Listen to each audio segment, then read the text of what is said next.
Hey, what's up everybody? Welcome to Karpo Gaming and another Borderlands 3 video. Alright, today we have another new hotfix in.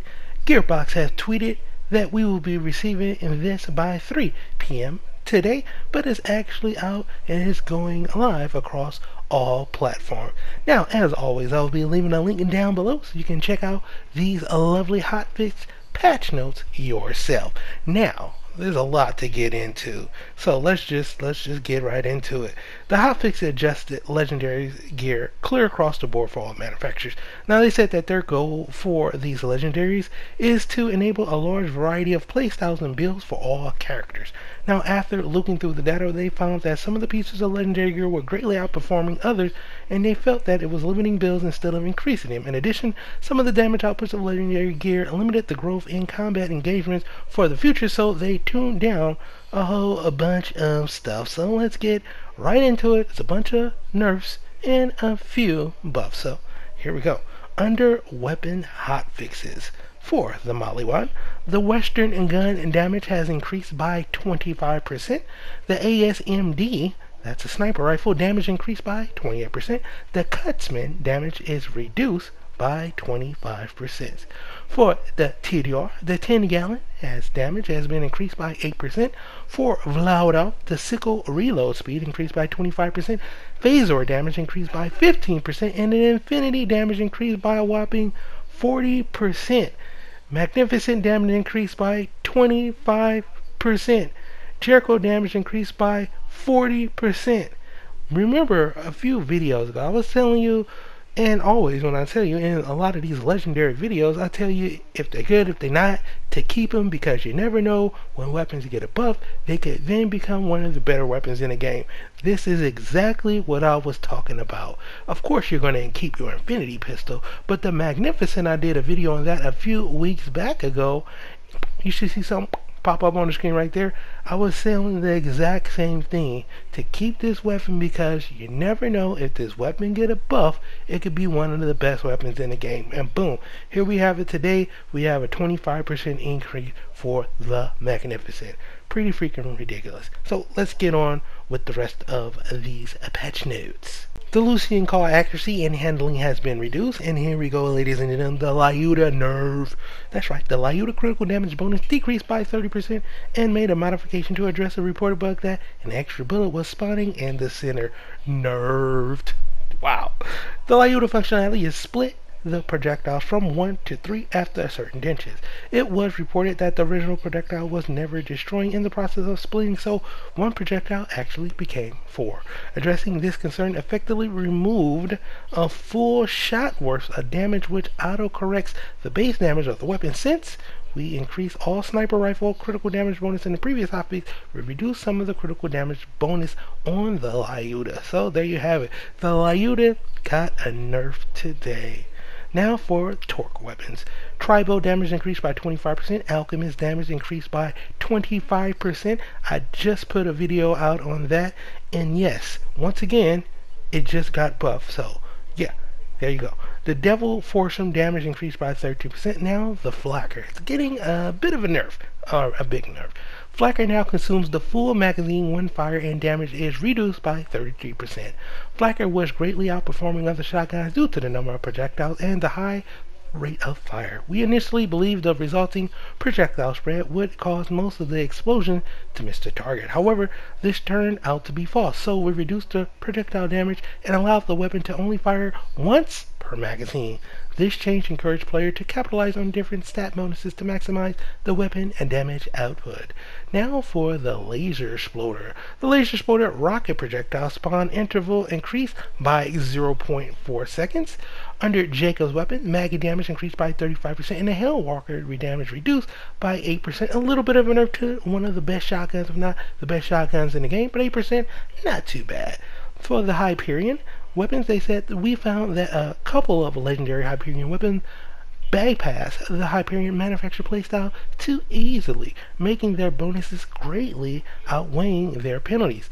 The Butcher was drastically outperforming all metrics, and we chose to reduce the damage in order to keep the fast rate of fire. So For the conference call, the damage is increased by 15%. Boom, a little bit of a buff. Crossroads accuracy reduced and is now fire 3 projectiles instead of 4. A little bit of a nerf.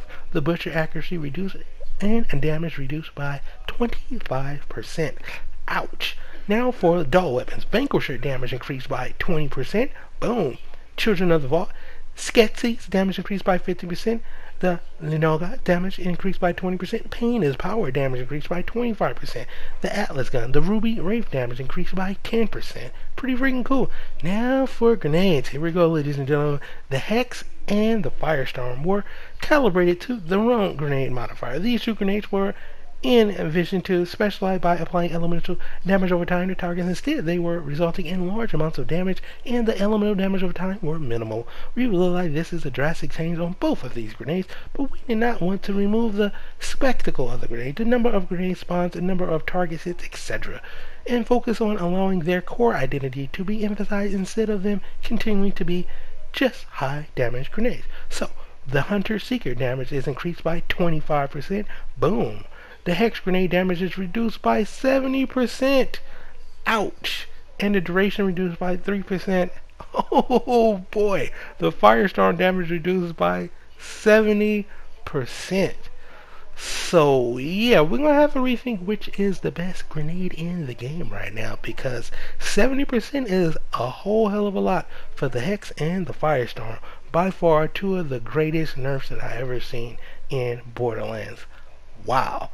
Now for the artifacts. It was reported that the legendary artifact Elemental Projector had a bug resulting in the max value being displayed at 183% instead of the actual max value of 113%. Therefore, we addressed the discrepancy and reduced the max value to 90%. So, the Elemental Projectile damage max roll is reduced to 90%. Now for the Vault Hunter adjustments. The current state of Moe's Iron Bear, Zane, digi-clones, and Flak pets have made players focus on other elements besides those Vault Hunter fundamental action skills in the late game. While longer-term solutions to scaling their damage is explored, we have boosted the health of the Iron Bear, digi-clone, and pets to make them more viable. We have more to say about long-term solutions for these characters in the future, but for right now, the Iron Bear health is increased by 50%. Boom. All pets health is increased by 50%. Boom. digi-clone health increased by 100%. Boom. That's right. Those are buffs, not nerfs. That is excellent. Now, they also addressed the bug with Salvation, where grenades were giving a lifesteal. Now for bug fixes. Psychos will now use their True Vault Hunter mode, named in True Vault Hunter mode. Remove the option Rare Spawn missions from Galaxy Progress. Address the reported bug where completely sane Sid didn't always become hostile when using Flak. Addressed a reported bug where Ratch would not properly spawn during Ratchet Up, where potentially block completion of that side mission. Included a modification so Lilith would continue to move towards the door in Shiv's confession chamber during From the Ground Up. Lowered the chance for a weapon to drop from the Panchico machine. Included a modification so that Zane and digi-clone would no longer spawn into the cage in Cistern of Slaughter. Bit of a nerf right there. Shield boosters were modified and now set for auto picking, and an addition was introduced so Iridium chests are no longer listed as red chests in the Echo Cast extension. So there you have it, ladies and gentlemen. We have hot fixes that today, and a lot of nerfs, some buffs, but a lot of nerfs. That Hex and Firestorm grenade. Oh my god, my love.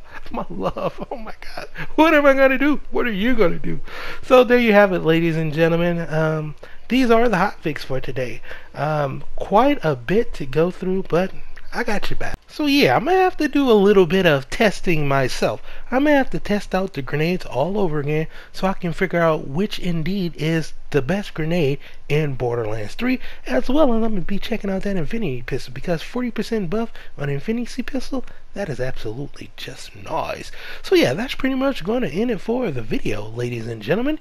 As always, if you are new to the channel, welcome.